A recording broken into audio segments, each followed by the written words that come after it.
అందరికీ నమస్కారం. Welcome to బ్రహ్మాస్త్ర. ఇప్పటిదాకా బ్రహ్మాస్త్ర యూట్యూబ్ ఛానల్ని ఎవరైతే సబ్స్క్రైబ్ చేయలేదో అందరూ సబ్స్క్రైబ్ చేయండి. అలాగే ఈ వీడియోని అందరికీ షేర్ చేయండి. ముఖ్యంగా సినీ అభిమానులందరికీ కూడా షేర్ చేయండి.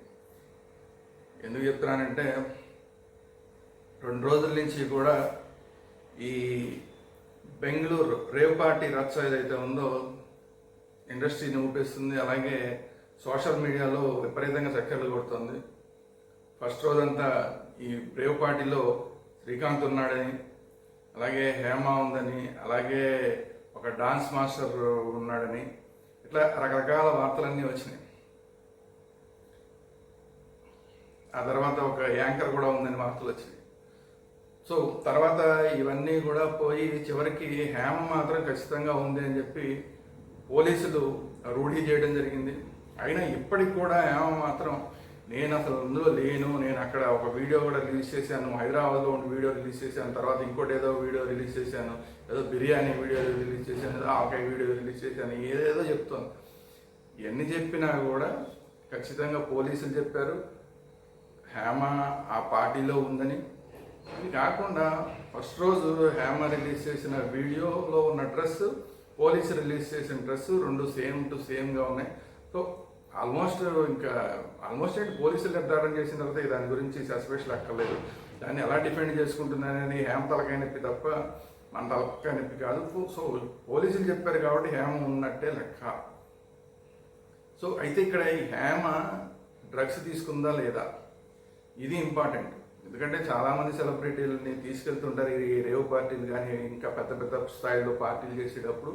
సినిమా వాళ్ళు ఉంటే కనుక ఆ పార్టీకి ఒక కలర్ వస్తుంది అన్న ఉద్దేశంతో సినిమా వాళ్ళని పిలుస్తూ ఉంటారు, తీసుకెళ్తుంటారు. ఇందులో కొంతమంది తెలిసి వెళ్తారు, కొంతమంది ఇన్నోసెంట్గా ఏదో పార్టీకి పిలుస్తున్నారు కదా, ఏదో కొంత ఏమైనా డబ్బులు ఇస్తారేమో అట్లాంటివి ఏమైనా ఉంటాయి కాబట్టి ఆ అండర్స్టాండింగ్తో వెళ్తారు. అంతే తప్ప డ్రగ్స్ తీసుకోవాలని ప్రత్యేకించి వెళ్ళారా లేదా అనేది కొంచెం సందేహం.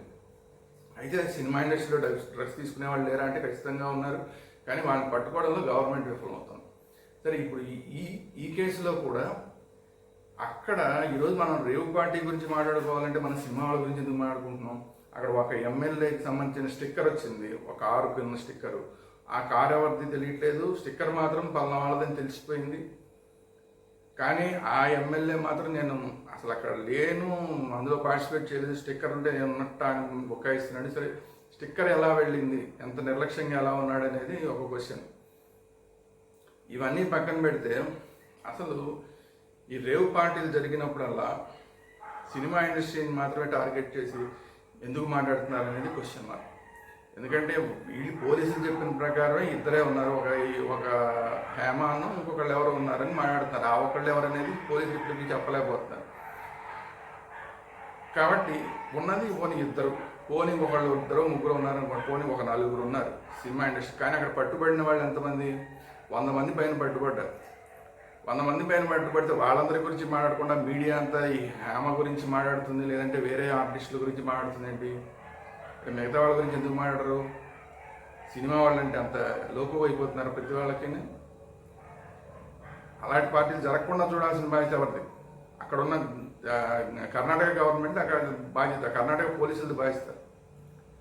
అలాగే తెలంగాణలో కూడా అనేకమైన ఇలాంటి పార్టీలు జరుగుతున్నాయి, అనేక సార్లు డ్రగ్స్ దొరుకుతున్నాయి.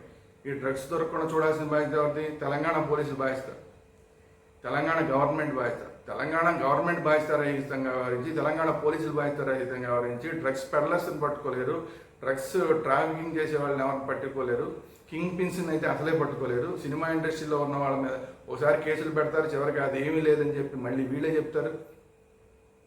గతంలో ఎప్పుడోనే ఒక పోలీస్ స్టేషన్ అమ్ముడుపోయింది ఈ డ్రగ్స్ కేసులో అనేది ఎప్పుడో వచ్చిన వార్తలు.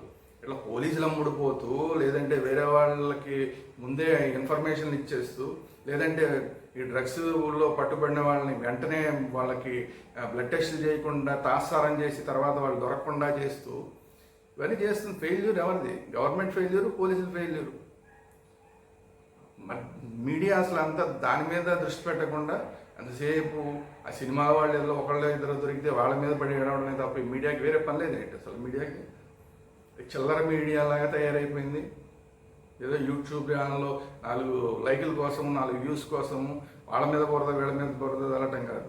నిజంగా దమ్మున్న ఛానల్స్ అయితే, నిజంగా దమ్మున్న మీడియా అయితే పోలీసులను ప్రశ్నించండి, తెలంగాణ పోలీసులను ప్రశ్నించండి, అలాగే కర్ణాటక పోలీసులను ప్రశ్నించండి, తెలంగాణ గవర్నమెంట్ని ప్రశ్నించండి, కర్ణాటక గవర్నమెంట్ని ప్రశ్నించండి. అంతే తప్ప ఇలాంటి చిల్లర వేషాలు మానేయండి, సినిమా ఇండస్ట్రీ మీద పడి ఆడటం మానేయండి.